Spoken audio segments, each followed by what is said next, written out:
চন্দ্র ও শুক্রের সমস্যার একটাই বস্তুতে কিন্তু অনেক ক্ষেত্রে অনেক কাজেই লেগে থাকে, যেমন কর্পূর। চন্দ্রের যাদের সমস্যা তারা উত্তর দিক মুখ করে শিবের কাছে প্রদীপ জ্বালাতে পারো, প্রদীপে ঘি এবং কর্পূর দিয়ে বিশেষভাবে চন্দ্রপ্রীত হয়, চন্দ্র সমস্যা নাশ হয়। প্রত্যেক সোমবার করবে, পূর্ণিমায় করবে।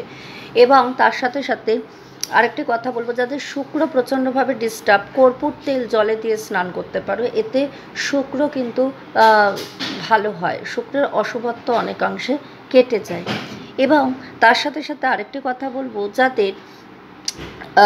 যাদের বাড়িতে প্রবলভাবে বাস্তুদোষ বা বাড়িতে টেকা যাচ্ছে না, বাড়িতে প্রচণ্ড অশান্তি, বাড়ির বাইরে ভালো কিন্তু বাড়িতে ঢুকতেই ইচ্ছা করে না, তাহলে বাড়ির বাস্তু হয়তো কোনোভাবে ডিস্টার্ব হতে পারে, গ্রহ নক্ষত্রের সমস্যা। কিন্তু বাস্তু অনেক ক্ষেত্রে সমস্যা হলে এই সমস্যাগুলো বেশি দেয়। দেখবে সবার সাথে সবার অমিল হচ্ছে, কোনোভাবে কারোর সঙ্গে মিল হচ্ছে না, এবং ঝামেলা ঝগড়া লেগে আছে, বাড়ির বাইরে হচ্ছে না, বাড়ির ভেতরে যত সমস্যা, তাহলে বুঝবে কোনো না কোনোভাবে বাস্তু ডিস্টার্ব। বড় কোনো প্রতিকার করার আগেই ছোট উপায় করে দেখো, যদি ভালো থাকো। কর্পূর জ্বালাতে পারো, কর্পূরের আরতি ভগবানকে করতে পারো, অবশ্যই কম দেবে, আগুন যেন এদিকে ওদিকে না লাগে, সাবধানে জ্বালাবে। এটা অন্তত 1 মাস 2 মাস করলে বোঝা যায় যে যদি বড় কোনো সমস্যা না থেকে থাকে, তাহলে বাস্তুর সমস্যা যদি ছোটোখাটো থাকে কমে যায়, বড় কোনো সমস্যা হলে বাস্তু প্রতিকার করতেই হয়। এবং তার সাথে সাথে বলবো, কর্পূর গঙ্গার জলে, জোয়ারের গঙ্গার জলে যদি কর্পূর বা গঙ্গার জলের সাথে কর্পূর মিশিয়ে, জোয়ারের গঙ্গার জলে নয়, বাদ দাও, গঙ্গার জলের সাথে কর্পূর মিশিয়ে যদি সামান্য কর্পূর, বেশি নয়, একটা বোতলে, পরিষ্কার বোতলে ভরে, অব্যবহৃত পরিষ্কার নতুন বোতলে ভরে ঠাকুরের কাছে রেখে দাও, এবং প্রত্যেক দিন সদর দরজায় যদি ছেটানো যায়, এই ক্ষেত্রেও বিশেষভাবে বাস্তুদোষ কেটে যায়, এবং ব্যবসায় বেশ ভালো।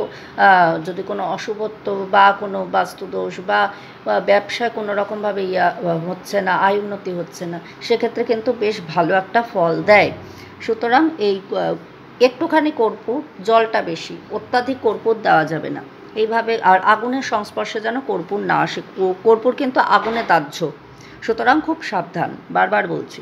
এইভাবে করলে কিন্তু খুব ভালো হয়, নেগেটিভিটি কেটে যায়, এবং ভগবানকে কর্পূর আরতি করবে, বিশেষভাবে শুভ ফল পাবে, লক্ষ্মীপ্রীত হয়, এবং মানে অশুভত্ব থাকলে সেগুলো কেটে যায়, নেগেটিভিটি চলে যায়। এনি কাইন্ড অফ নেগেটিভিটি কর্পূরের সামনে কিন্তু টিকতে পারে না, অবশ্যই আগুনের সংস্পর্শে না লাগে, এটা দেখবে।